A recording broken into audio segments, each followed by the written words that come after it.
We're live. All right, we're live. All right, thank you for those who could join me in person or online. I know we have quite a bit of presence online today, so feel free to drop your comments or questions in the chat or send us a DM at any time, and we'll make sure to respond to those as soon as we can. But thank you so much for joining us. This is one of my favorite topics, women's health, hormones, wellness, and yeah, so let's dive in. So this is just a little bit about me, just a little preview here. So I'm actually from South Dakota. I went and did my exercise science program there, and then I completed my doctorate at Logan in St. Louis, Missouri. And then I also continued on and got my animal certification for chiropractic that way too. A few fun facts about me. I'm not going to go in order here, but I love animals. I love nature, huge into coffee, matcha. I love reading, listening to wellness podcasts. I love root cause healing. I just believe the body is designed to heal as long as it's, supported properly. And I really am just a true holistic girl. I love my essential oils and natural potions, you could call it. But I love keeping things natural and real. All right, so a little bit about me. So how I found the wellness way.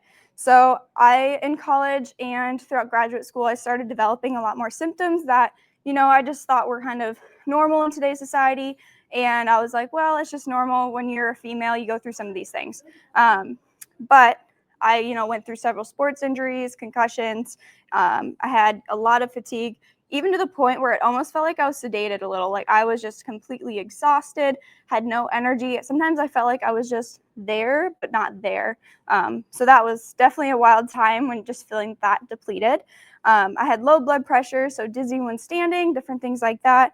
I had some constipation, bloating, PMS, some of those things that got worse around times of stress, irregular cycles, really painful periods those first couple days, and then just always exhausted but anxious at the same time.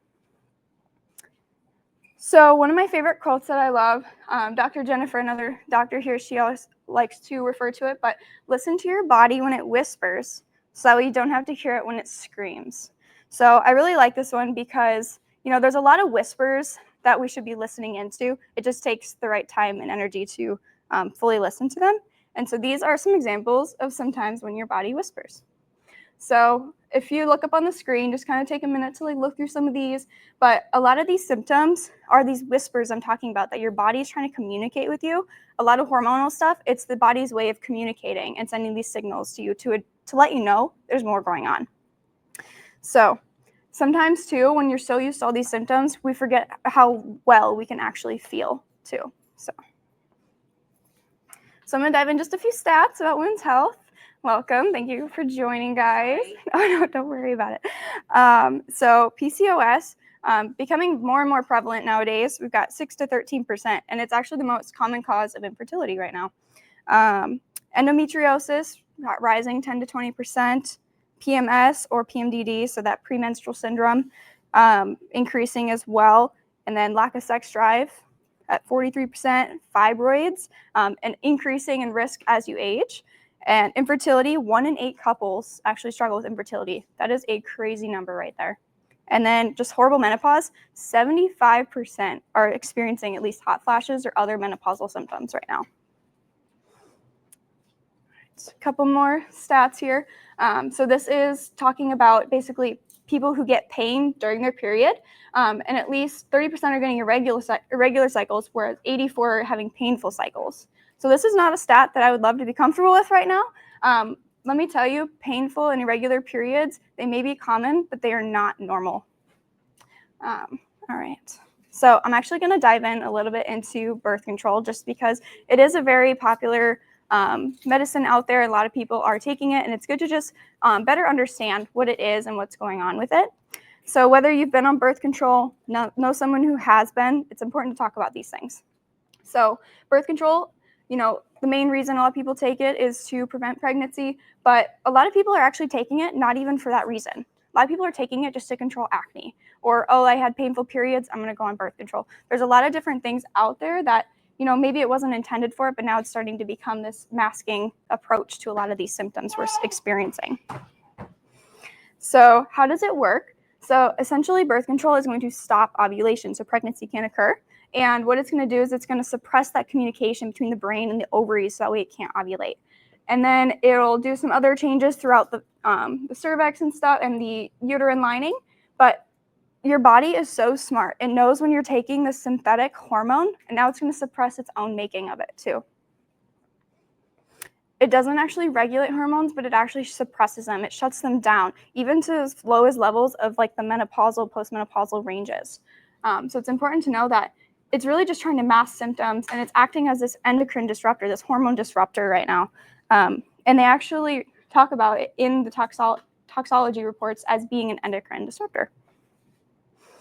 So another reality behind it is actually a known carcinogen. It's in the same group as tobacco and asbestos poisoning. So it is very important to be able to talk about these things. It also increases your blood clot risk. So people taking the oral contraceptives have a 3 to 4 times increased risk of blood clots. And then also I want to talk about it does have a connection to the gut as well. So a lot of people start to experience a lot of gut changes when they're on the pill because there is this strong connection between estrogen and the gut axis, a lot of that communication back and forth. And so as soon as we start to suppress some of these hormones, we're going to start to affect our gut health as well. And then something else that's important to note, so any women that are on birth control, it's important to note what kind of things you may experience, but also what kind of nutritional deficiencies that you should be looking out for. So whether that's adding in supplementation or supporting the body in a way, because the scary thing is a lot of people, they come off birth control and they're ready to conceive, or they want to conceive, but the problem is they've depleted so many of these essential nutrients in their body that they have to try to refill back up.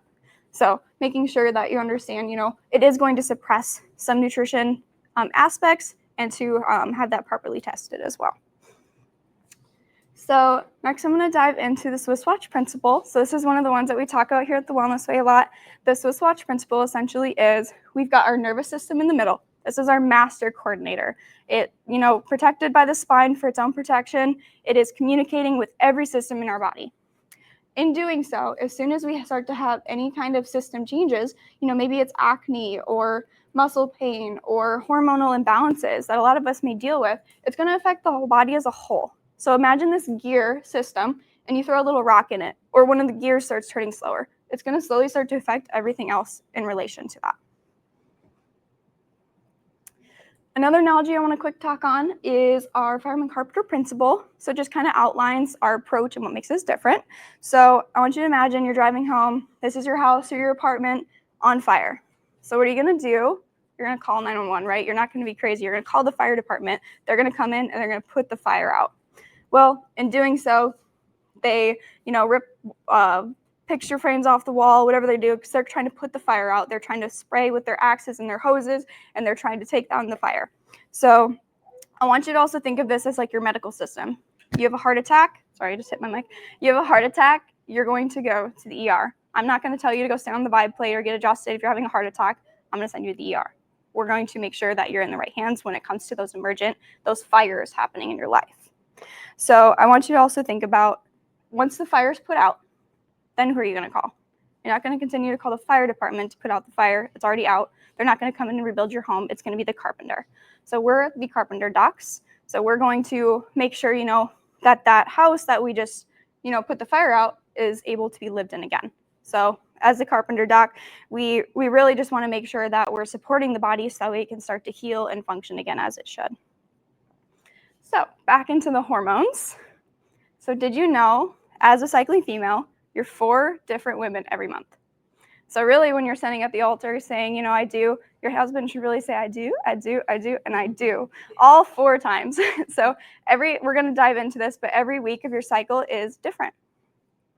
So us women, we actually resemble a couple of interesting things. So our cycle is meant to be around that 28-day mark, so once a month, and it actually resembles the pattern of the moon. The moon is a 28-day cycle typically as well, and so we start to see these changes in ourselves, just like you see changes in the moon. And then with men, they resemble more the sun. So their testosterone, for example, should rise in the morning and then slowly fall throughout the evening. So in reality, this is the difference between a man and a woman. We've got, especially cycling, you're going to see a lot of fluctuations in what hormone is more prevalent at different times of different weeks. And whereas the men, they should start to resemble a very similar pattern every day. So we're going to dive into the cycle a little bit more. So for us cycling women, it's important to know the different phases. So we've got our menstrual phase where we're bleeding, our follicular phase, our ovulation phase, and then our luteal phase right before we start again.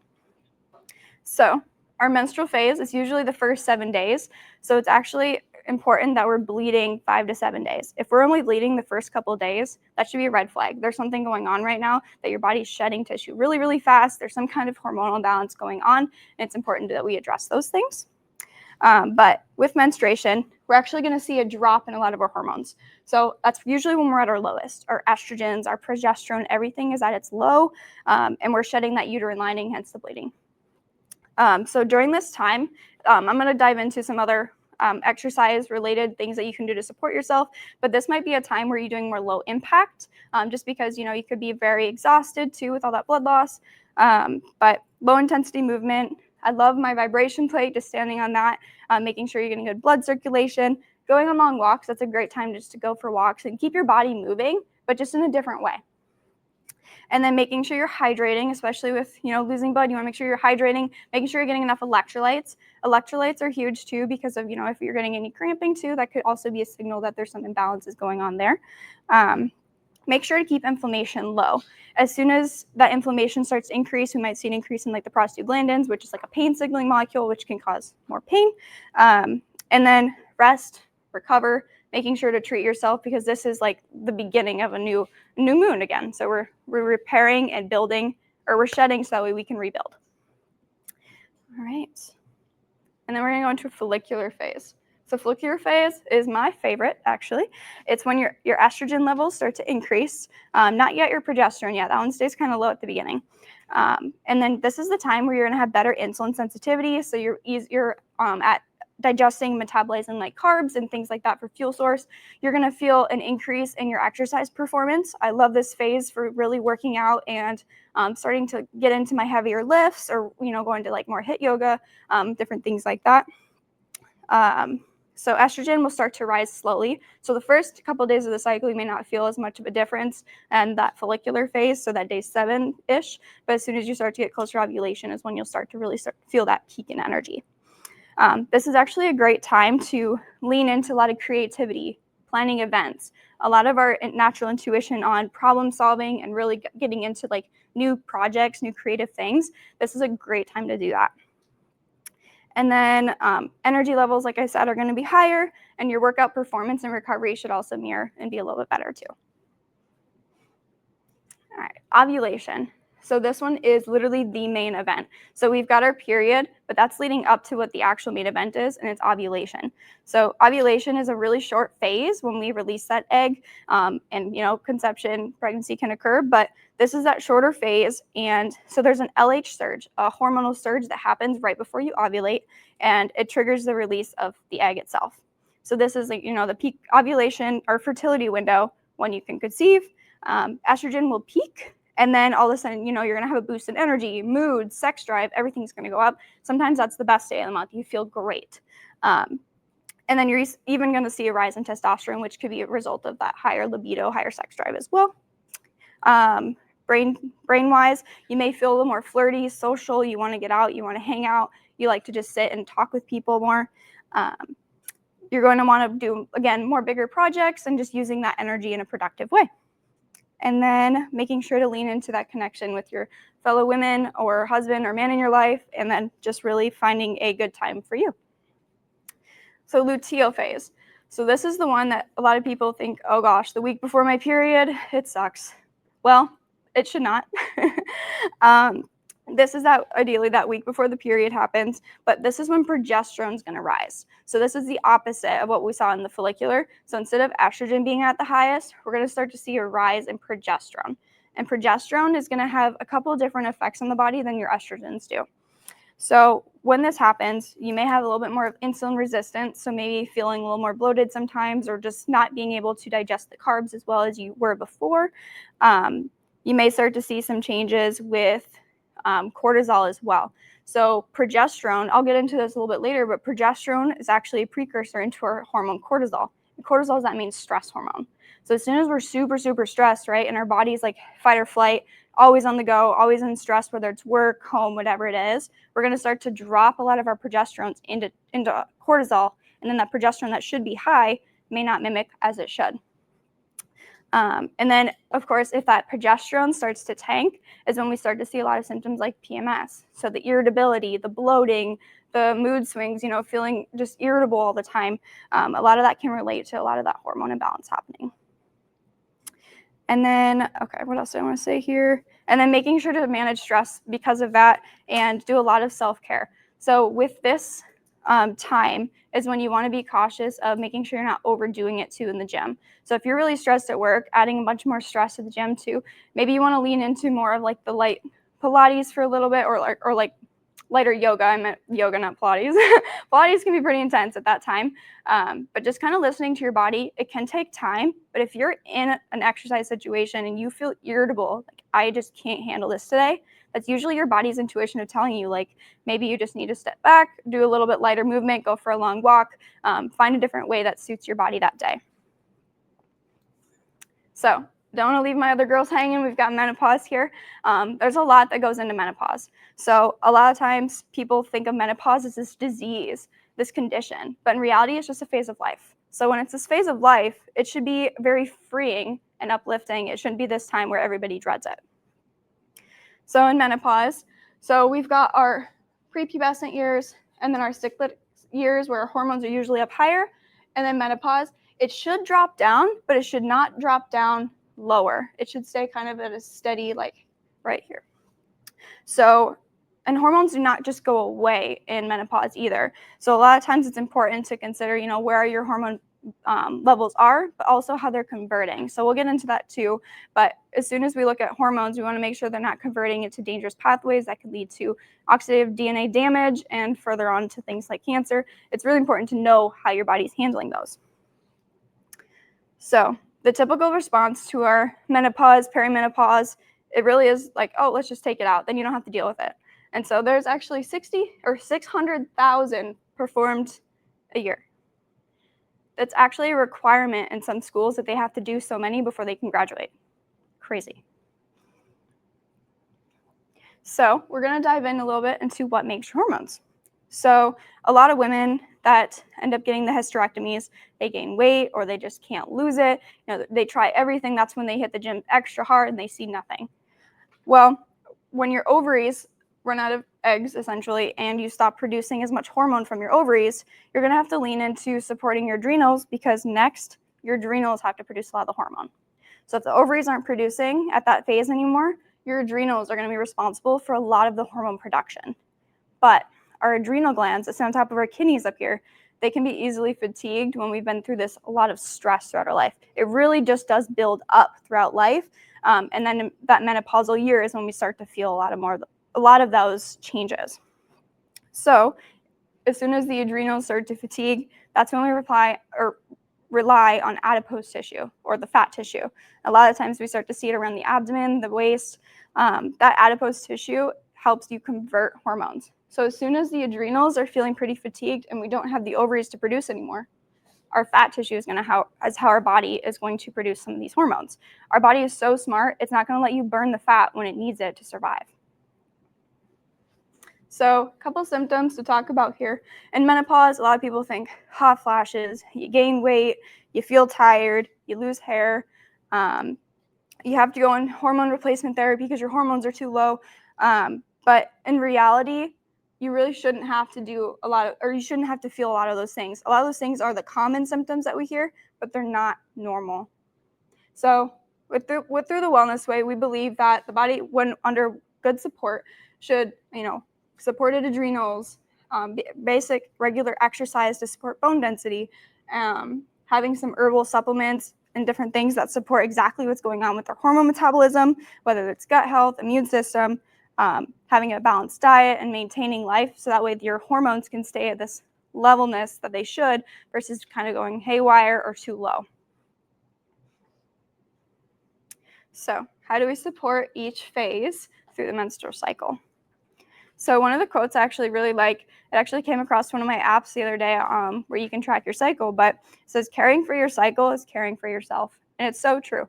When you care for yourself and your cycle and how it's going throughout each month and every week, it really is the best form of self-care. So maintaining your self-care is maintaining yourself.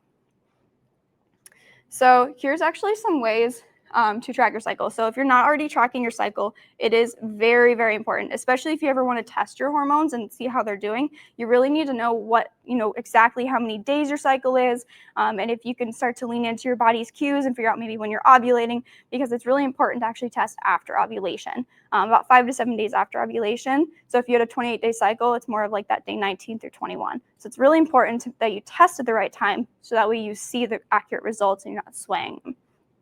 So why I was saying this is you need to be able to track your cycle, and there's different ways of doing so. So one of the apps I was talking about, this one's Lively. I think there's another one called Flow. There's a lot of different ones out there, but this one's just kind of like a getting started. If you don't want to invest financially into something, this one's usually a really cheap alternative to at least get you started with being able to track it.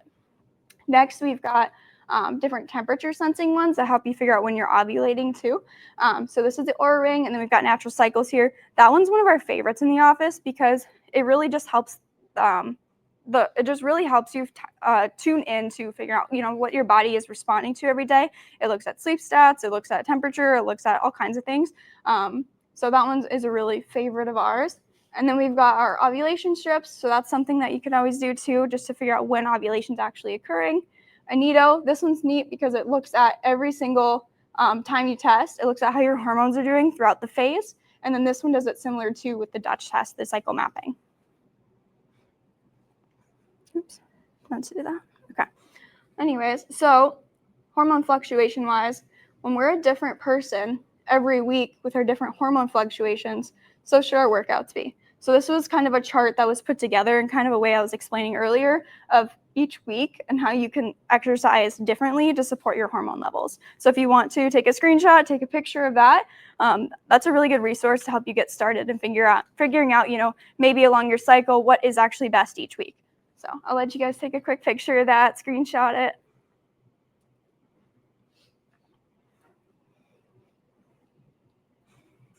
Give a few more seconds for everybody.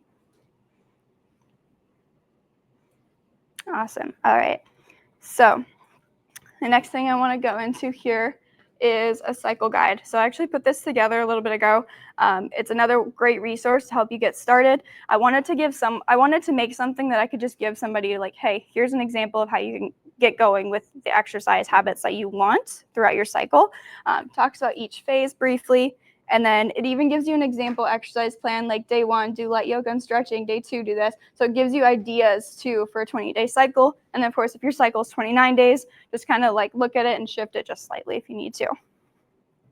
But if you want this guide, it is online right now for free. So if you go to our website, it's twwsarasota.com. You can grab your free PDF guide. It's also on our link tree on our socials as well to get access to that. So the next thing I want to talk about is sleep. Sleep is crucial for females. So a lot of times, we're like, oh, 7 hours, good enough. Well, we actually need 8 to 10 hours for our body to really replenish and heal and make the hormones. And it really is so, so important that we're getting 8 to 10 hours of sleep. So men, they can get away with 6 to 8. We need at least 8. I thrive best on 10, so that's what I go for. Another thing I wanted to talk about too is we do have a Wellness Way Challenge going on through the month of October. So this is the perfect day to start. Tomorrow it starts officially. It's the sleep challenge. We've got guides. We've got a website with different things. We'll be posting resources. So if you're not already, follow our Instagram. We'll have all kinds of challenges, exciting news, even supplements, talking about different supplements to support sleep if needed. But since sleep is so, so important, it's a really good challenge to start tuning in with your body and supporting when you need to. All right. So eating with your cycle. So there are a couple things out there. You can follow a lot of different nutrition people, and they're starting to tune into different aspects of nutrition and when to eat it with your cycle, especially with the different hormonal changes. Well, this is an example of something like that. So this is seed cycling. Some people do it, some people don't. It's interesting in the way it affects your hormones, but essentially you can do different types of seeds throughout the cycle to support those hormone levels. So follicular phase, they call it, or the beginning, the first half. This is where you want to do more flaxseed and pumpkin to help the estrogen levels rise, whereas the second half would be more like sunflower, sesame to support the progesterone. And then I want to touch on fat. So fat is actually not the enemy. So if you're trying to lose weight, limiting your fat is not going to help. Fat really is what is producing a lot of your hormones. So when I show you this chart here, it can seem a little for a second, but we've got cholesterol at the top. So cholesterol, that healthy fat in your body, that one is actually what's going to start to produce our hormones. So if we don't have cholesterol, we don't have hormones. So cholesterol can either go into our progesterone, that second half of the cycle, or it can go into that first half of the cycle into our testosterones, our estrogens, and more, and then our cortisol. So as soon as we're not eating enough fat, but we're stressed, we're going to really dump everything into this pathway, leaving these guys a little stranded. So very important that we're eating enough fats. And so here's some examples of some of those healthy fats. So making sure you're getting a lot of nuts, seeds, meats. A lot of meats have really good high fats. Our fish, especially wild caught, like salmon and things like that, those are really high in those healthy omegas. And making sure that you're eating enough to support brain health as well. Knock this stuff over. All right, and then we've got a couple other examples of eating with your cycle. So this again is kind of leaning into each phase, and your nutrient levels may have a little bit more demand at times. So this is an example of how we are throughout the year. So we've got our inner winter, this is where we're resetting and everything. Whereas we go into spring, we're starting to bloom and flourish, and ovulation is that summer, that peak, and then autumn being that luteal where we start to calm down again. So here's some examples of different foods. So if you ever want to take pictures of any of this, otherwise we can always send some notes to you. But we've got our inner winter, so lots of nuts and seeds and fats, and then also making sure you're getting red meat and things that have iron and supporting that in case losing a lot of the iron from the blood loss and things like that. We've got our inner spring, so this is those making sure you're high in proteins and fats still, starting to add in a few more veggies and things like that to support fiber and keeping things moving. In summer, we've got, again, protein, veggies, fats. So kind of a trend here, protein, veggies, fats. And then autumn, same here. We've got a lot of different things. But this one I wanted to touch on is cocoa or dark chocolate. So a lot of times during that PMS phase, people like to call it, or that luteal phase, that week before the period, people start to crave chocolate. And that could be chocolate is actually really high in magnesium. And magnesium is one of those essential electrolytes. So making sure to opt for more of a dark chocolate instead of a milk sugar-rich chocolate, trying to limit those sugars if we can when we eat that. So here's a few things of what to avoid. So avoiding alcohol, just because it's strong effects on brain, hormones, everything there. Sugary foods. Sugar is really the enemy when it comes to our hormones, not fats. Too much caffeine, sometimes that can make you feeling, it can affect your estrogen levels and can affect that whole cycle balance.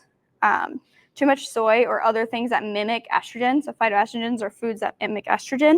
And then highly processed foods as we all may know, not the greatest for us, but they really do affect our hormones. And then, knowledge really is power. And so if you want to learn some more on some of these things, let us know. We do food education visits as well. We run food allergies as well. So making sure to limit the things that are causing our bodies harm. So here's an example of a food allergy test. So this was my first food allergy test. Take a good look. Lots of things to see there. But we actually run a couple different types of food allergies. So we run the type of food allergies that the IgE. That one's the one where we think of like, oh, I have a peanut allergy. My throat closes up. I have to go to the ER. The more extreme ones, I get a really bad rash, those type of things. That's actually only 1% of our immune system response. We run the IgG panel as well. The IgG panel is responsible for 70% of our immune system typically. So cutting out some of these things can be crucial when we're trying to, find out why are we so low in energy. Every time you eat these foods, it's causing this inflammatory response in the body. So anytime I had a salad with lettuce and tomato, I was literally causing an inflammatory response in my body. So limiting these foods really helped me clean up my gut health, support my immune system, and then just support my hormone balance as well. It seems like a lot of things, but in reality, it was just easy swaps to make throughout my lifestyle. So, all right. And then, I did want to mention too, is this isn't permanent either. So your immune system does fluctuate. So we actually recommend testing once a year because when I tested the next year, I only had 10 food allergies. So that was a great success for me, I felt like. Just working on my gut health, my immune system, things started to calm down and I no longer had some of those allergies up there anymore. So another thing with hormone balance is we want to make sure we're limiting toxin exposure. There's actually a lot of toxins out there that can be very endocrine disruptors, endocrine as in hormone. So it really just disrupts our natural balance of our hormone levels. So here's some examples here. So there's a couple apps that help you figure out, what kind of products might be more toxic than others. So the Yucca app is one that we like, Think Dirty. There's a lot out there that can just be of some benefit to help you get started. And then there's different brands that we like to swap to that are more clean, natural, less toxic. A lot of these are non-toxic, and really, it is really so important that you're cutting out a lot of toxins in your life. So just going to Sephora and Bath & Body, those things have to go, especially when you're trying to support your hormones. Some of these can be very phytoestrogenic and can affect that second half of the cycle again a lot more. One of my favorite things to tell people too is when they're starting to make these swaps, it can be hard to just go home and be like, well, I paid $80 for this. I don't want to throw this away. Well, maybe it is the next time that you run out of it. That's when you swap to something new. So just start slowly and start to implement that throughout your whole life. So now we're going to talk about hormone testing. So it's really important to get the proper testing and making sure it's very comprehensive when you're doing so that way you're getting the full picture and not just being left hanging. What if I told you guys that estrogen is actually not a real hormone? Would you guys believe me? No, it's kind of crazy, right? We hear about estrogen all the time.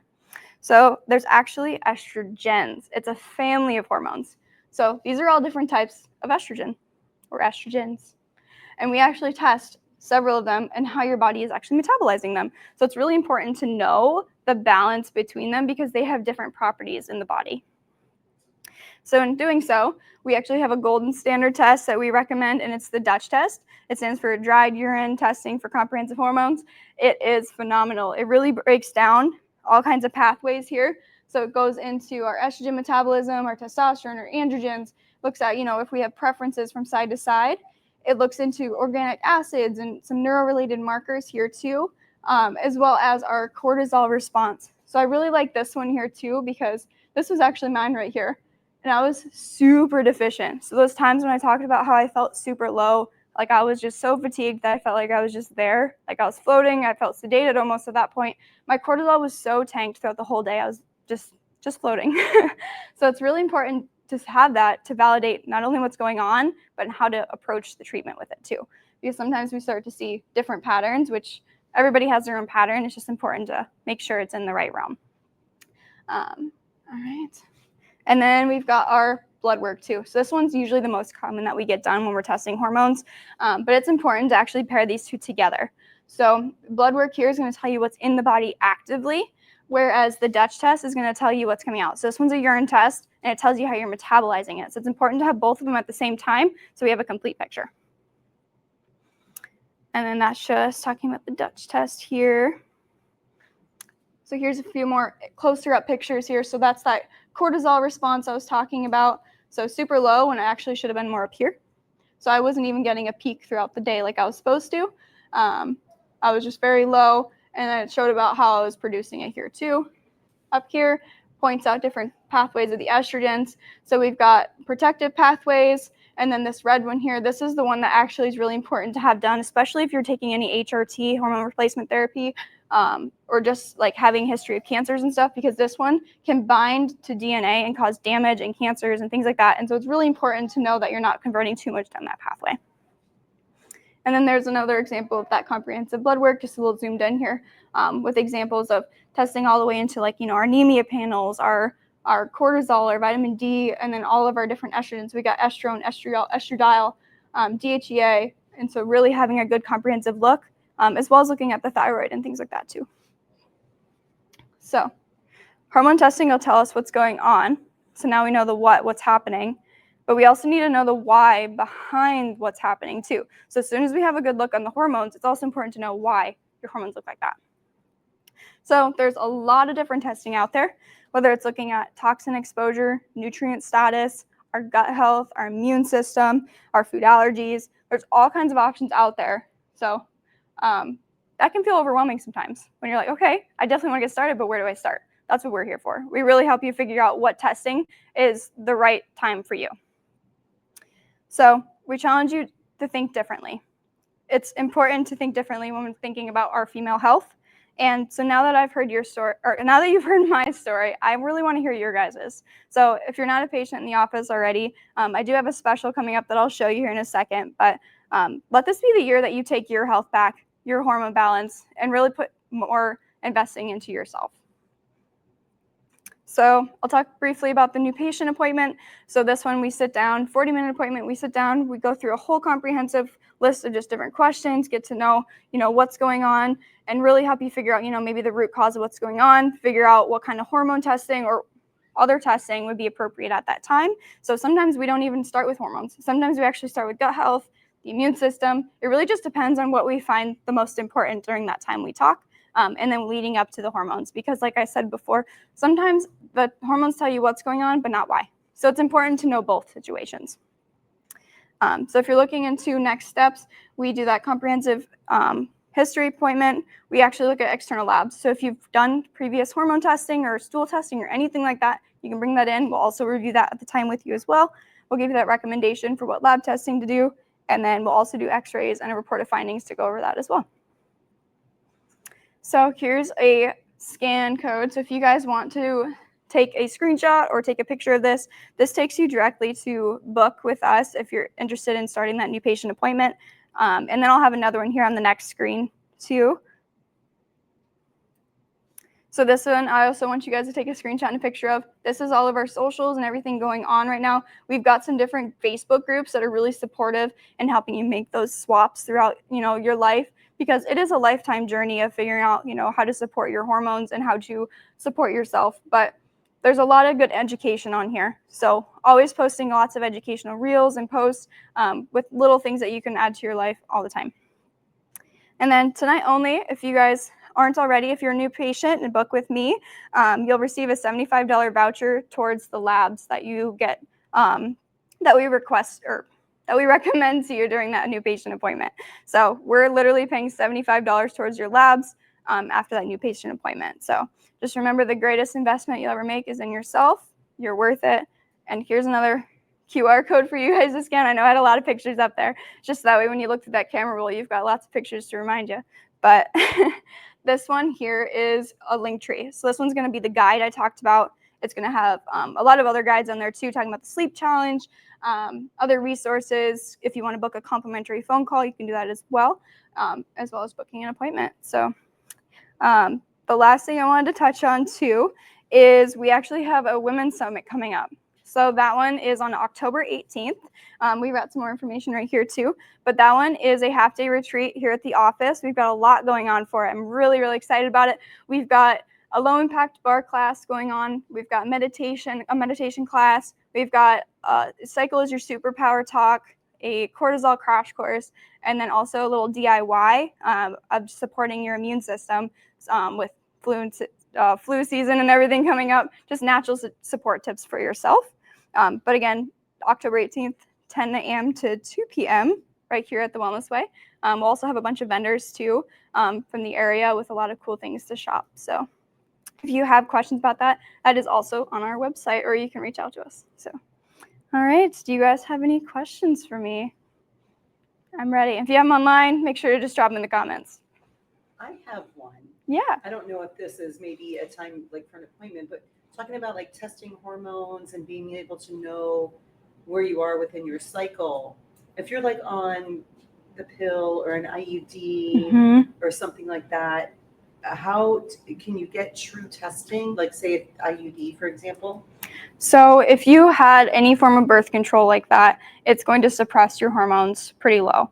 And so when you get testing done, you could get it tested at any time because you're not really sure where you're at in your cycle, but it's going to usually show pretty low rates of those hormones, almost to those postmenopausal ranges. So sometimes it's more of that point of we're going to look into other things first, maybe looking into gut health or other things first. And then we usually don't run hormones until a couple months after being off of something like that. Then we can start to see our body's natural rhythms and how our body actually handles the hormone when we have it.